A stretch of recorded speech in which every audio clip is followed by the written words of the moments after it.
These are the Totem Warz, brother.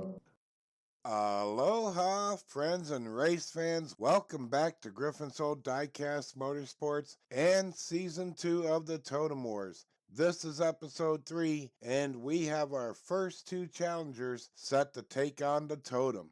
Sidekick Sandy of Rick's Diecast Racing will get us started. She's driving the Crimson Comet, a Corvette C7 Z06, weighing 52.8 grams. And then we're going to see Grateful Sam of Intent Adult Diecast Racing taking his shot at the Guardians. He's driving Blazoned Dragon, a 95 Mazda RX-7 weighing 64.4 grams. And I'll have more on the challengers in a moment. First, here's a quick refresher on the rules.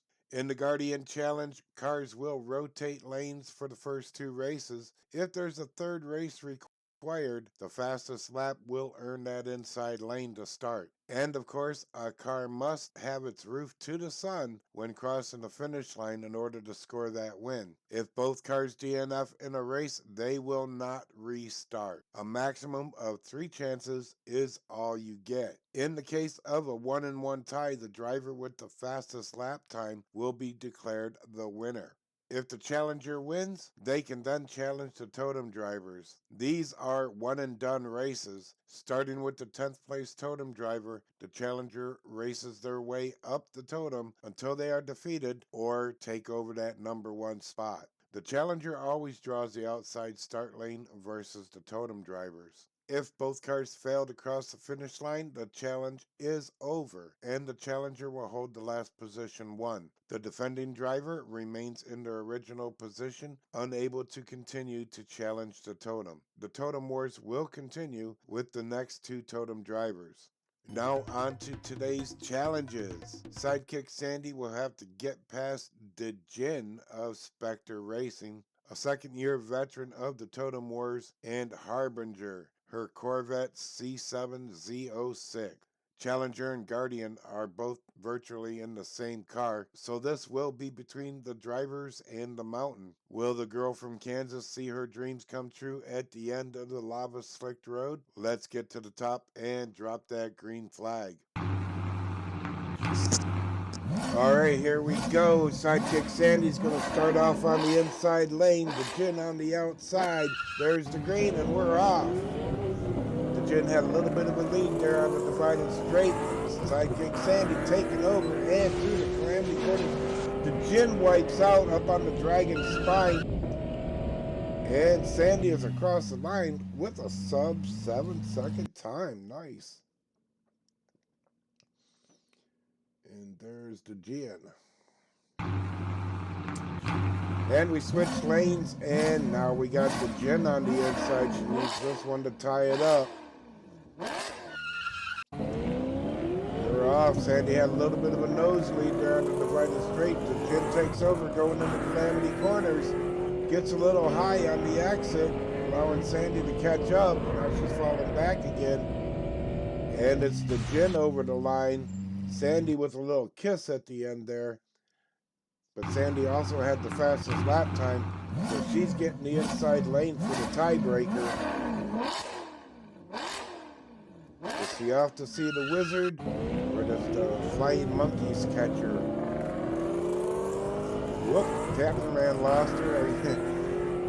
Must have got attacked by a flying monkey, but right now it's Sandy doing the flying. The Djinn tried to catch up at the last second, but it was not happening.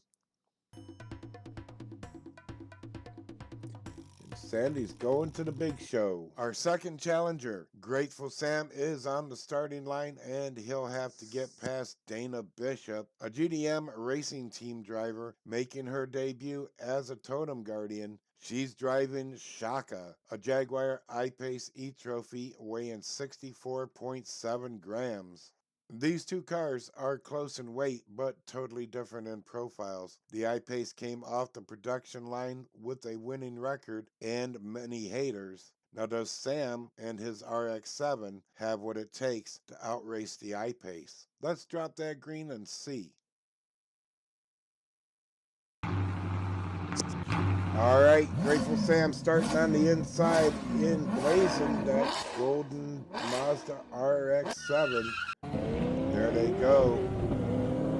Dana had a little bit of a lead there, even down the pipeline. Dana takes over again in the Totem Corners and gets rolled over. Grateful Sam turning her into a lava cake up there on the dragon's spine, as he'll take that first win.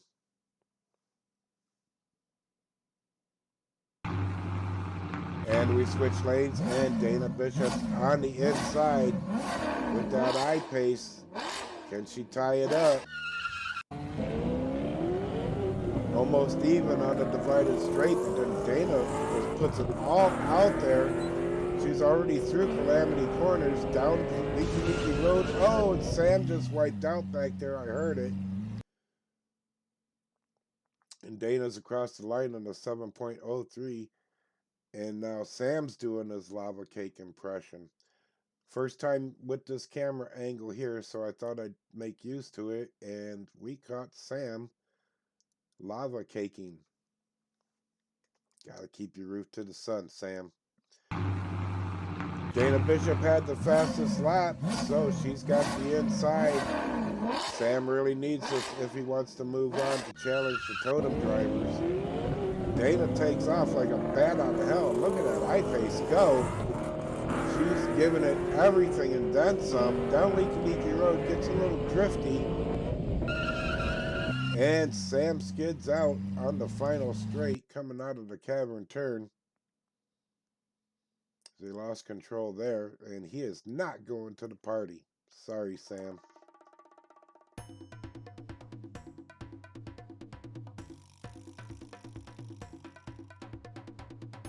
The Totem Wars are proudly sponsored by Tommy's Tacos and Kelp Burgers. For breakfast, lunch, dinner, and all your munchie needs, Tommy's Tacos and Kelp Burgers is where everyone on the island goes. From their 28 varieties of deep-fried pickle chips and specialty burgers, including the Spam King Burger, to create your own menus. Serving 1 or 100, dine in or delivered, Tommy's Tacos and Kelp Burgers says, no worries. Everyone knows Tommy's Tacos and Kelp Burgers can't kelp but be good. These are the Totem Wars, brother. And here we are inside the Totem Driver's Den. This is where we're going to get started with Jabo on that hot seat. That crater pouring out the lava. I know he want to move up, but first he has to defend against sidekick Sandy. Crimson Comet, the C6 Corvette, up against the Shelby Cobra Daytona Coupe.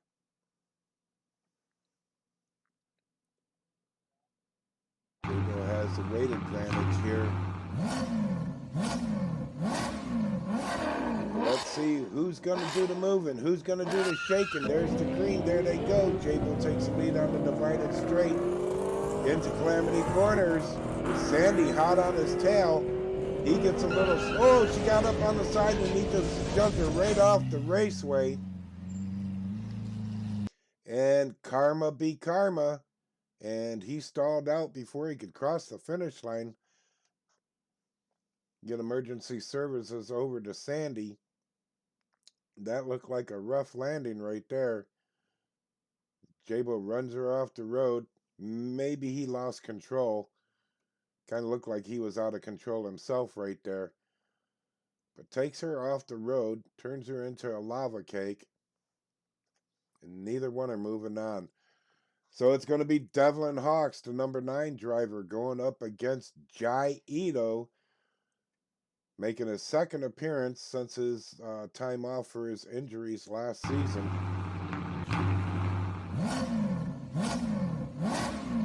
He started up near the top. I think he was on second or third place at the beginning of the last season and fell this far down. He's not... Whoa! Oh, I thought that was Jai Ito that crashed right there. He's not looking too good, though. And, yep, he ended up on the wall. Neither one of the drivers able to finish. We got another double knockout. Devlin Hawks on his roof. So that's going to put it up to Simon Blaine against Racing Rick. Simon Blaine's going to try to take that 6th place away from Racing Rick. Racing Rick's trying to get back up to the top. He was in 5th place at the near the end of last season.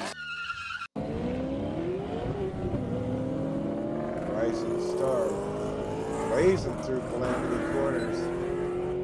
Took a high line there on the exit, holds it together. There's no chance for Simon to take that number 6 spot.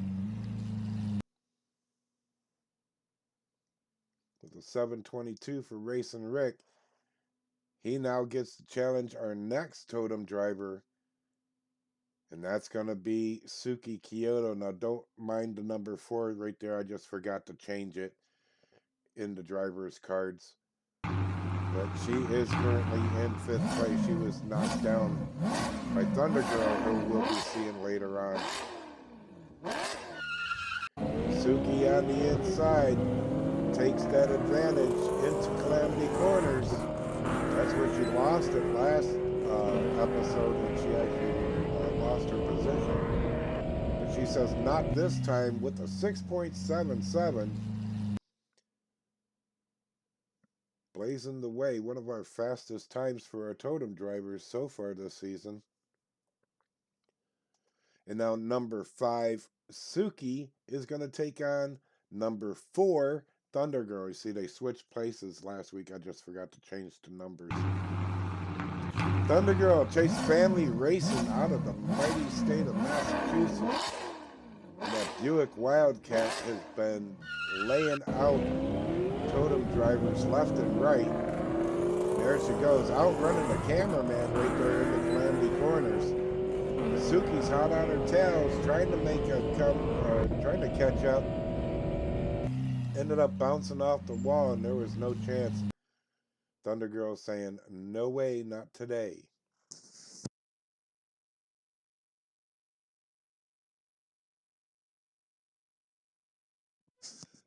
And that means Thunder Girl's gonna have to go up against Variant.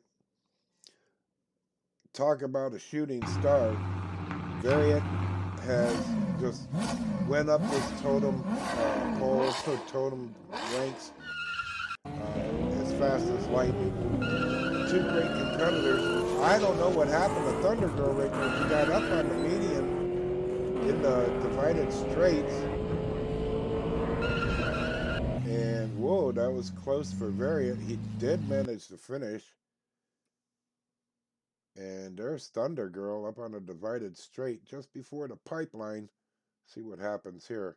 Right there behind that crater, she gets off track, gets up on the median. Not a good place to be right there because you're going to hit that embankment. And as you saw, put a stop to her advances.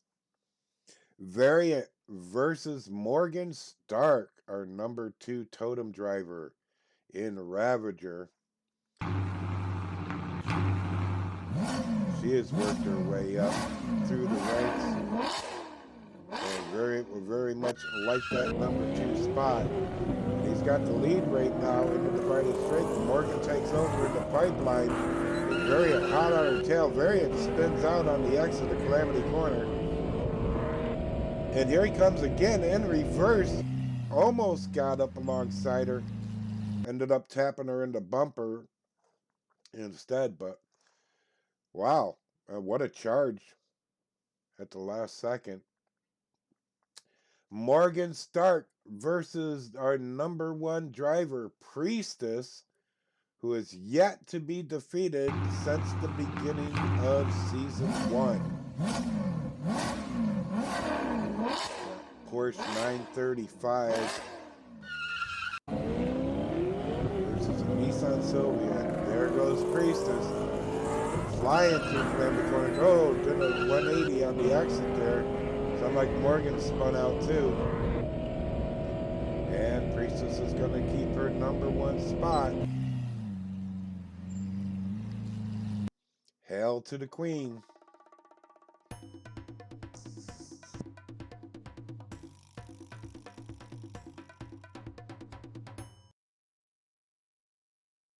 Sidekick Sandy won her Guardian Challenge and went on to challenge the Totem drivers, where she was up against Jabo of Dog Squab Racing. Jabo put a quick end to Sandy's journey to the Totem drivers' den, but then himself stalled out shy of the finish line, preventing him from continuing in the challenge. Unfortunately, despite the hard-fought battle, Grateful Sam did not get past his opponent, Dana Bishop. After her first lap crash, she took the lead and never looked back. Now both our challengers are heading back to the garage to await their next rotation. Then we got further up the totem as driver after driver battled for a higher position on the totem, and though we witnessed some magnificent battles, no one was able to make a move up, and Princess still continues her reign as the #1 totem driver. Well, that's going to wrap up the action for today. And there will be some more Totem Wars action to come, but I can't say exactly when, as we are going to begin the Aloha Invitational Pro-Am next week. So it is top priority until we have our team champions. Having seen the speed of the pro drivers in the qualifiers, I'm just wondering if a sub 6-second barrier will be breached during the tournament. So here's a challenge for you, like racing on the OMR isn't enough of a challenge itself. The first driver to break that sub 6-second barrier is going to receive a special prize from Griffin Soul Diecast Motorsports. A sub 6-second time on the OMR Raceway, that's worth something, right? I'll figure out the prize and I'll let you all know during the Aloha Invitational Pro-Am broadcast. But for now, with the sun setting over the OMR, I must say good night. May the spirit of Aloha fill your days, share a smile with someone, and always keep your roof to the sun. Mahalo. These are the Totem Warz, brother.